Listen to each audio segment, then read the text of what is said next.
ये video partnership deed को लेकर हम लोग प्रिपेयर कर रहे हैं। प्रीवियस वीडियो में हमने पार्टनरशिप की नीड के बारे में समझा, पार्टनरशिप की डेफिनेशन, उसके मेन फीचर्स के बारे में समझा। पार्टनरशिप डीड क्या होती है, आज इसको लेकर अपन बात कर रहे हैं। पार्टनरशिप डीड के लिए बहुत जरूरी होता है कि पार्टनर्स के बीच में एग्रीमेंट हो, बिजनेस को लेकर, प्रॉफिट अर्निंग को लेकर, और यही एग्रीमेंट ओरल भी हो सकता है, रिटर्न भी हो सकता है। लीगली बाउंड नहीं किया गया है कि पार्टनरशिप आपके एग्रीमेंट को रिटर्न में प्रिपेयर किया जाए। ये ओरल भी हो सकता है, रिटर्न में भी हो सकता है। बट अगर पार्टनरशिप एग्रीमेंट को रिटर्न में प्रिपेयर किया जाए, सभी पार्टनर्स के उसमें सिग्नेचर हों और रजिस्टर्ड कर लिया जाए अकॉर्डिंग टू एक्ट, तो उस केस में ये रिटर्न डॉक्यूमेंट पार्टनरशिप डीड कहलाता है। तो पार्टनरशिप डीड क्या है? पार्टनर्स के बीच में हुआ एग्रीमेंट, और इसको जब रिटर्न फॉर्म में आपके कौन सा प्रिपेयर किया जाता है तो यही एग्रीमेंट पार्टनरशिप डीड कहलाता है। इसलिए यहां पर मैंने मेंशन किया है, partnership comes into exist through an agreement. This agreement may be verbal और in written. It is not essential to have written agreement. However, to avoid dispute, it is always advisable to have a written agreement duly signed and registered under the act. तो partnership deed तभी बनेगी जब सारे agreement return हो, stamp paper पर हो, सभी partners के द्वारा उसमें आपके कौन सा साइन किया हो और एक्ट के अकॉर्डिंग उसका रजिस्ट्रेशन किया गया हो, तो ही वो डॉक्यूमेंट पार्टनरशिप डीड कहलाता है। इसलिए यहां पर उसकी जो एक इन शॉर्ट डेफिनेशन के तौर पर दिया है, partnership deed is a written agreement which specified the terms and condition that govern the partnership. It is also known as article of partnership. Partnership deed is stamped according to the provision of the stamp act and contain the following particulars। Partnership की जो deed हम prepare करते हैं वो आपके कौन सा stamp act के अकॉर्डिंग प्रॉपर, उसमें रेवेन्यू स्टैम्प भी आपके होना चाहिए, तब जाकर वो एक पार्टनरशिप डीड एक लीगल डॉक्यूमेंट के तौर पे कौन सा प्रिपेयर होता है। इसमें क्या क्या कंटेंट हम कौन सा मेंशन करें, पार्टनरशिप डीड में कौन से एग्रीमेंट को मेंशन किया जाए, तो इन जनरल आपके वे में आपको मैं बता रहा हूं कि पार्टनर्स के बीच में कोई भी पॉइंट आपके डिस्कस हुआ हो, एग्रीमेंट हुआ हो, वो सभी एग्रीमेंट पार्टनरशिप डीड के कंटेंट्स हैं। फिर भी हम फटाफट देखें कि इसमें कौन कौन से हैं। फर्म का डिस्क्रिप्शन इसके अंदर होना चाहिए कि फर्म का नाम क्या होगा, फर्म का एड्रेस, कहां पर फर्म एग्जिस्ट कर रही है, वो एड्रेस भी पार्टनरशिप डीड के अंदर होना चाहिए। सभी पार्टनर्स का नाम और सभी पार्टनर्स के कौन सा एड्रेस, रेसिडेंशियल एड्रेस क्या है, वो भी इसके अंदर आपके कौन सा मेंशन होना चाहिए। इसके बाद प्रिंसिपल प्लेस ऑफ बिजनेस, अगर मान लो कोई पर्टिकुलर प्लेस आपने एज ए प्रिंसिपली ऑफिशियली आपने कौन सा डिक्लेयर कर रखा है बिजनेस के पॉइंट ऑफ व्यू से, तो उस ऑफिशियल एड्रेस का भी इसमें मेंशन होना चाहिए। नेचर ऑफ बिजनेस का मतलब किस प्रकार का बिजनेस है, आपके क्लॉथ का बिजनेस है या आपके कौन सा मैन्युफैक्चरिंग आपका बिजनेस है या किसी ट्रेडिंग एक्टिविटी में आप इन्वॉल्व है, बिजनेस का नेचर क्या है, किस पर्पस के लिए आप बिजनेस कर रहे हैं, वो भी इसके अंदर आपके मेंशन होना चाहिए। कमिंसमेंट ऑफ द पार्टनरशिप, किस डेट से आपका कौन सा ये पार्टनरशिप फॉर्म की गई है, वो डेट मेंशन होना चाहिए। सभी पार्टनर्स ने कितना कितना अमाउंट आपके कंट्रीब्यूट किया है पार्टनरशिप फॉर्म के अंदर, वो इन्वेस्टेड अमाउंट भी इसके अंदर आपके कौन सा मेंशन होना चाहिए। इसके साथ साथ अगर पार्टनर्स ने जो अमाउंट लॉन्ग टर्म के लिए इन्वेस्टमेंट किया वो तो कैपिटल बन जाता है, पर कभी कभी पार्टनर्स फर्म को शॉर्ट टर्म पीरियड के लिए लोन प्रोवाइड करता है, तो ऐसे केसेस में उस लोन पर उसे इंटरेस्ट रिसीव करने का राइट्स है। अगर इंटरेस्ट की रेट भी आपने कौन सा डिसाइड कर रखी है तो वो रेट भी आपको यहाँ पर मेंशन आपके कौन सा करनी होगी। पार्टनर्स फर्म को लोन दे सकता है या फर्म पार्टनर को लोन दे सकती है, दोनों ही वाइस वर्सा एक्टिविटी हो सकती है। तो उसका इंटरेस्ट ऑन लोन अगर आपने डिसाइड किया है तो वो भी यहां पर मेंशन होना चाहिए। इंटरेस्ट ऑन कैपिटल, जरूरी नहीं है कि बिजनेस में सभी पार्टनर्स कैपिटल का इन्वेस्टमेंट करें। हो सकता है कि कुछ पार्टनर्स कैपिटल इन्वेस्ट कर रहे हैं, कुछ पार्टनर्स बिजनेस को कौन सा ऑपरेशन के अंदर आपके इन्वॉल्वमेंट है, उन्होंने कैपिटल इन्वेस्टमेंट नहीं किया है, उनकी स्किल की वजह से, मैनेजरियल स्किल की वजह से उनको बिजनेस ऑपरेशन का पार्ट उनको आपको कौन सा डिवोट करना है। तो ऐसे केसेस में जिन्होंने कैपिटल इन्वेस्ट की है उनको एक आपके फिक्स परसेंटेज से इंटरेस्ट ऑन कैपिटल फर्म के द्वारा प्रोवाइड की जाती है। तो उस रेट के बारे में अगर आपने डिसाइड किया है तो वो भी इसके अंदर मेंशन होनी चाहिए। पार्टनर्स को फर्म से पर्सनल यूज के लिए ड्राइंग्स करने का राइट्स होता है, पर इस पर एक लिमिटेशंस लगाने के लिए, रेस्ट्रिक्शंस लगाने के लिए ड्राइंग्स पर interest on drawings firm charge करती है। तो वो इंटरेस्ट ऑन ड्राइंग्स के बारे में भी आपके कौन सा इसके अंदर आपने डिसाइड किया है रेट के बारे में, तो वो इंटरेस्ट ऑन ड्राइंग्स की रेट भी इसके अंदर मेंशन करनी चाहिए। अब बात आई कि बिजनेस का जो प्रॉफिट शेयरिंग रेशियो है, यानी जो बिजनेस आप कर रहे हैं प्रॉफिट इंटेंशन से कर रहे हैं तो प्रॉफिट अर्न भी होगा, तो उस प्रॉफिट एंड लॉस को किस रेशियो में पार्टनर्स में डिस्ट्रीब्यूट किया जाएगा, उस रेशियो को भी अगर आपने डिसाइड कर लिया है तो वो भी इसके अंदर आपके कौन सा मेंशन किया जाना चाहिए। अगर कोई वर्किंग पार्टनर है, उसको किसी प्रकार की सैलरी के बारे में कमिटमेंट किया है या प्रॉफिट का कमीशन के तौर पर कौन सा आपने कमिटमेंट किया है, तो उस आपके एग्रीमेंट को भी यहां पर मेंशन करना चाहिए कि पार्टनर्स को सैलरी आप मंथली पे करेंगे, क्वार्टरली पे करेंगे, एनुअली करेंगे, जैसी भी कंडीशंस हो वो यहां पर मेंशन की जानी चाहिए सैलरी एंड कमीशंस को लेकर। इसी के बाद आता है कि settlement of account, the manner in which account of partner shall be settled in the case of the retirement or death or dissolution of the firm। ये आगे हम चैप्टर्स को जब और पढ़ेंगे तब आपको पता पड़ेगा कि फर्म के अंदर कुछ स्पेसिफिक कंडीशंस हैं कि फर्म से कोई पार्टनर रिटायर होगा या अचानक किसी पार्टनर की डेथ हो गई या फर्म डिसॉल्व करनी है, इन सभी केसेस में अकाउंट को कैसे सेटल्ड किए जाएंगे उसका भी एक प्रोसेस होता है। अगर उसको लेकर आपने कुछ डिसाइड किया है तो उस आपके डिसीजन को भी, उस एग्रीमेंट को भी यहां पर मेंशन किया जाना चाहिए।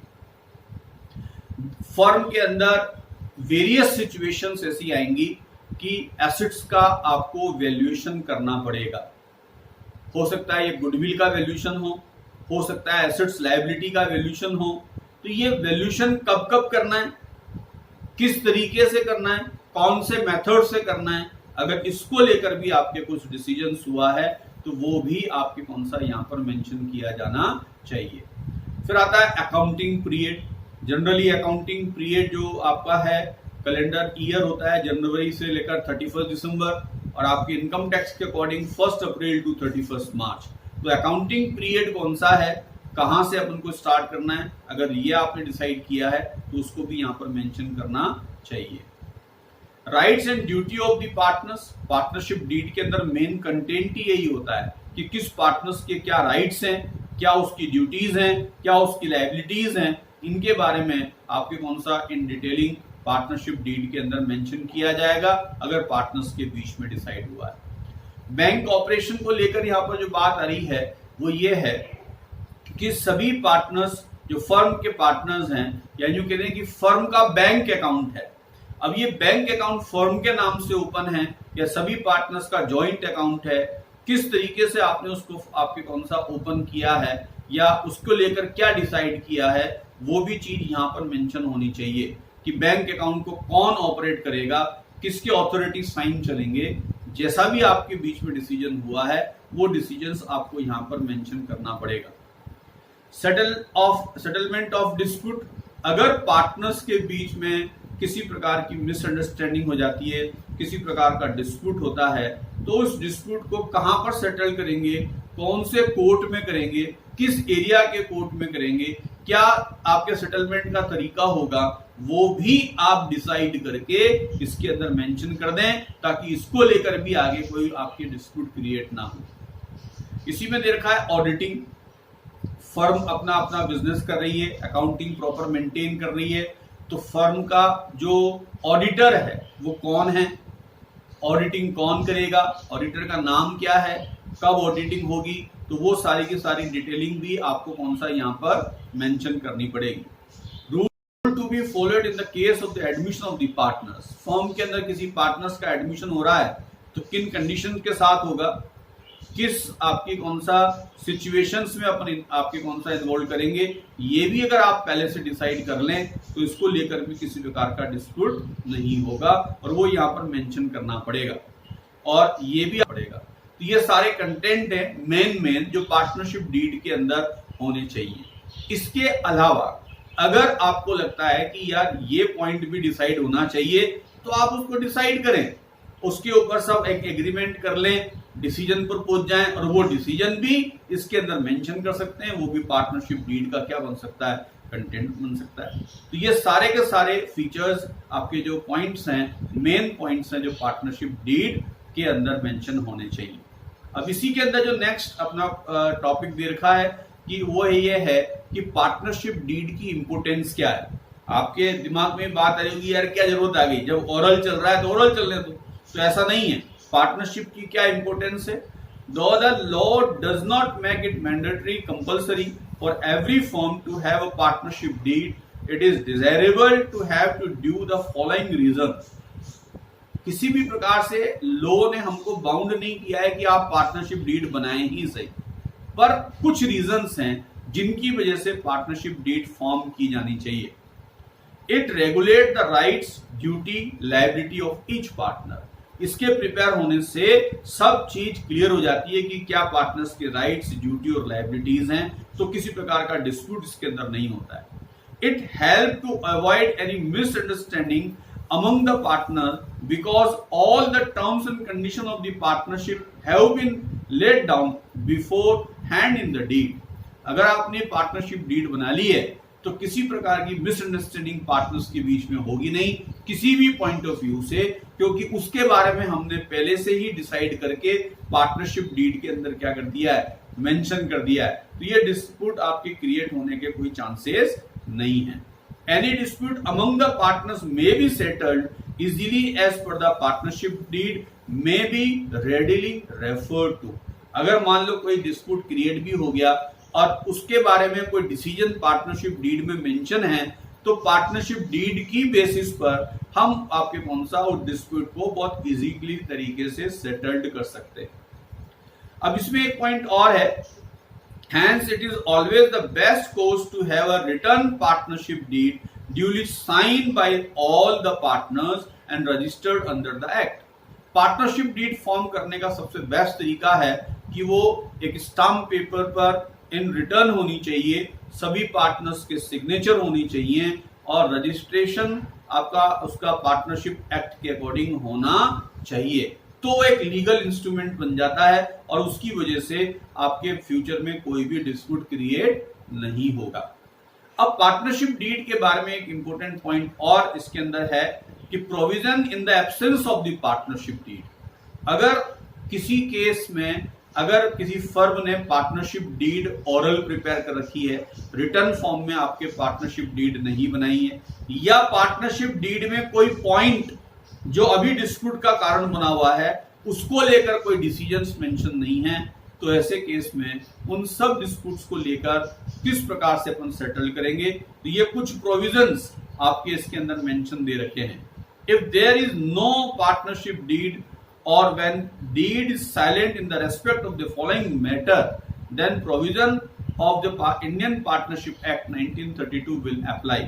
और उसके क्या क्या रूल्स हैं, प्रॉफिट शेयरिंग रेशो सभी पार्टनर्स के बीच में इक्वल होना चाहिए, इंटरेस्ट ऑन कैपिटल किसी भी पार्टनर्स को नहीं दिया जाएगा। अगर इन पॉइंट को लेकर आपकी पार्टनरशिप डीड के अंदर कोई डिसीजंस नहीं है, आपने पार्टनरशिप डीड नहीं बनाई है या उसमें ये चीजें डिसाइड नहीं है, तो रूल्स ये अप्लाई होगा कि प्रॉफिट सभी पार्टनर्स में इक्वल बटेगा, इंटरेस्ट ऑन कैपिटल अपन को किसी को नहीं पे करना है और न ही इंटरेस्ट ऑन ड्रॉइंग्स उससे चार्ज किया जाएगा। पर अगर किसी पार्टनर्स ने फर्म को लोन दे रखा है तो उस लोन पर हम 6% पर एनम से उसको इंटरेस्ट पे करेंगे। किसी भी पार्टनर्स को सैलरी और कमीशन आपको कौन सा पे नहीं करना है। अब इसमें एक और चीज है कि कुछ स्पेशल आपके कौन सा पॉइंट हैं जो मैं आपको मेंशन कर रहा हूं। उसमें से है सबसे जैसे माइनर पार्टनर है जिसकी एज 18 साल से कम है, उसको पार्टनरशिप फॉर्म के अंदर अपन ले सकते हैं कि नहीं ले सकते। A minor may be admitted to the benefit of the कौन सा partnership with the concern of the all partners. जब तक सभी पार्टनर्स एग्री नहीं हो तब तक किसी माइनर पार्टनर आपके पर्सन को हम एज ए पार्टनर फॉर्म में इन्वॉल्व नहीं कर सकते सेक्शन 30 के अकॉर्डिंग। एडमिशन ऑफ पार्टनर के बारे में भी देखा है सेक्शन 31 में कि जब तक सभी पार्टनर्स एग्री नहीं होंगे फॉर्म में कोई पार्टनर्स आपके कौन सा नया पार्टनर एडमिट नहीं होगा।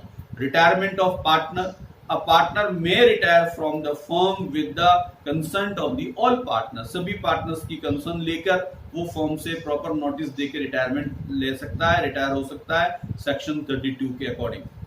डिसोल्यूशन ऑफ फर्म के बारे में सेक्शन 35 में मेंशन दे रखा है। Unless otherwise agreed by the partner a firm may be dissolve on the death of the partners. सभी पार्टनर्स की कंसर्न से लेकर अगर आप कौन सा फर्म डिसॉल्व करना चाहें तो फर्म डिसॉल्व हो सकती है।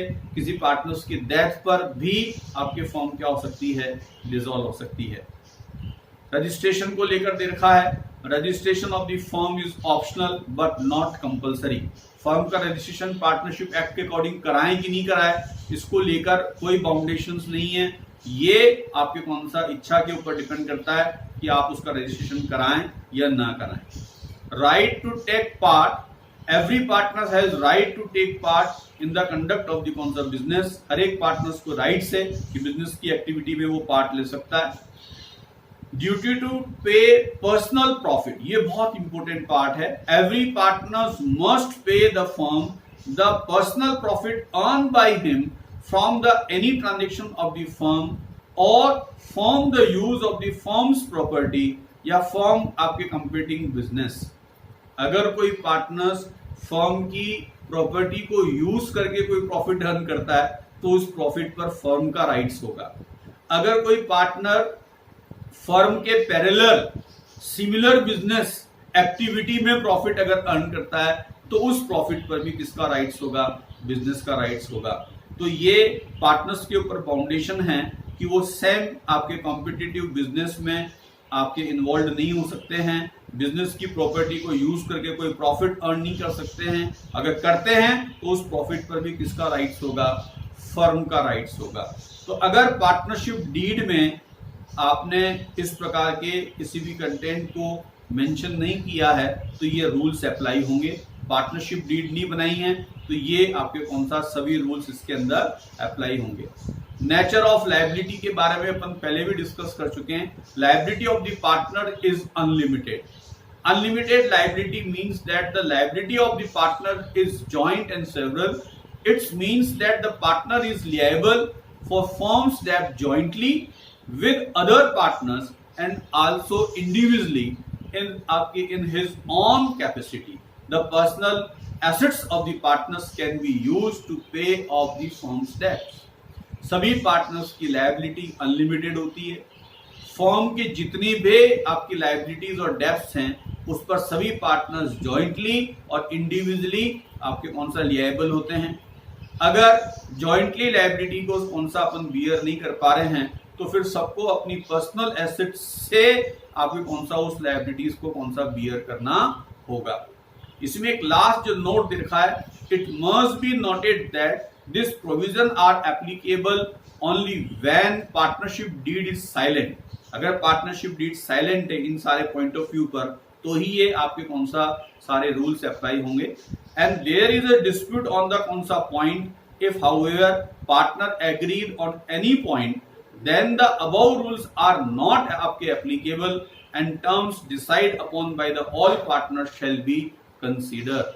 अगर किसी पॉइंट ऑफ व्यू पर मान लो कोई चीज आपके पार्टनरशिप डीड में डिसाइड नहीं है और इसके अकॉर्डिंग अगर आपके भी पार्टनर्स एग्री नहीं हो, मान लो पार्टनर्स कहते हैं हम तो प्रॉफिट इक्वल नहीं करें, अगर प्रॉफिट शेयरिंग रेशो का डिसीजन नहीं हुआ है और रूल्स कहते हैं कि पार्टनर्स के बीच में प्रॉफिट इक्वल बंटना चाहिए पर सभी पार्टनर इस बात के लिए एग्री नहीं हो, तो उस केस में वो किसी पॉइंट ऑफ व्यू पर आपके एग्री हो जाए कि किस रेशियो में प्रॉफिट बटेगा, तो फिर इक्वल बांटने की बजाय आपके पार्टनर्स ने जो डिसाइड किया है वो हम कौन सा रूल अप्लाई कर सकते हैं। तो पार्टनरशिप डीड अगर आपके मेंशंस नहीं हैं तो ये सारे के सारे रूल्स अप्लाई होंगे। तो पार्टनरशिप डीड को लेकर ये बहुत इंपॉर्टेंट आज की अपनी ये वीडियो है।